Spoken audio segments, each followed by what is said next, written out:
మా ఫ్యామిలీ అంతా కలిసి తిరుపతి ప్లాన్ వేసాం. అనుకోకుండా అది ఫెయిల్ అయింది. అందుకే ఫ్యామిలీ అంతా కలిసి బాపట్ల బీచ్కి వెళ్దామని ఫిక్స్ అయ్యాం. ఇంకా మా బాబాయ్ స్కూల్ వ్యాన్ ఒకటి వేసుకుని వచ్చాడు. అసలు మధ్యలో కూర్చోబెట్టండి.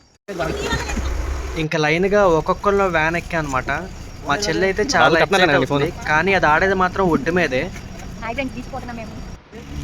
ఇంక అందరూ ఎక్కేసిన తర్వాత నేను కూడా ఎక్కి స్టార్ట్ అయ్యాం. మధ్యలో మా పెద్దమ్మల ఇంటికి వెళ్ళి మా అక్కని తమ్ముడిని పిక్ చేసుకున్నాం. మా ఫ్యామిలీ అంతా తిట్లు, తుఫాన్ పెట్టుకొని బీచ్ ప్లాన్ వేసావు చూడు అని. ఈలోపే కాజా టోల్ ప్లాజా వచ్చింది. అరే జోక్ చెప్పరా.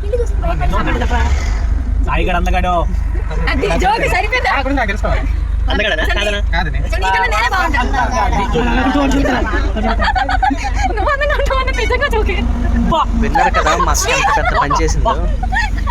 నాకు ఎందుకో జర్నీ చాలా ట్రైగా వెళ్తుంది అనిపించింది. అందుకే మా అన్నయ్యకి వెళ్ళాను.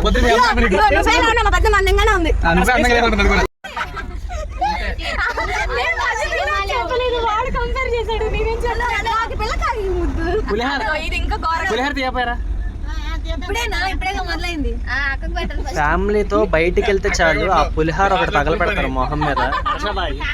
మేము ఫుల్ డే ఉందామని వెళ్ళాం. మార్నింగ్ టిఫిన్ అదే అంట, ఆఫ్టర్నూన్ లంచ్ కూడా అదే అంట.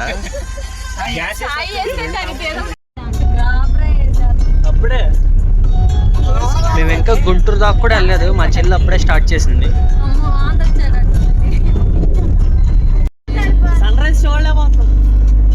యాక్చువల్లీ మేమంతా సన్ రైజ్ చూద్దామని అంత ఎర్లీగా స్టార్ట్ అయ్యాం.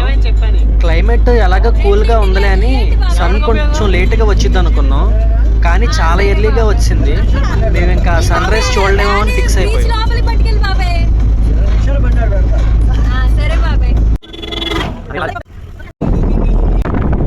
ఇంకా మా బాబాయ్ డ్రైవింగ్ అయితే చితక్ కొట్టేశాడు.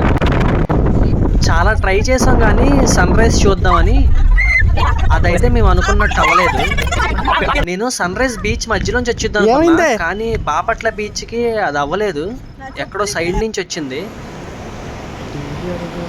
లైటింగ్ చాలా ఎక్కువ ఉంది, ఇంకా నార్మల్గా చూడలేకపోయాం. ఇంకా నా స్పెట్స్లో పెట్టి చూసాం అనమాట సన్ రైజ్ ఎలా అవుతుందని.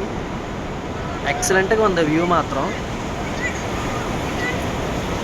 ఇంకా సన్ రైజ్ చూడడం అవ్వగానే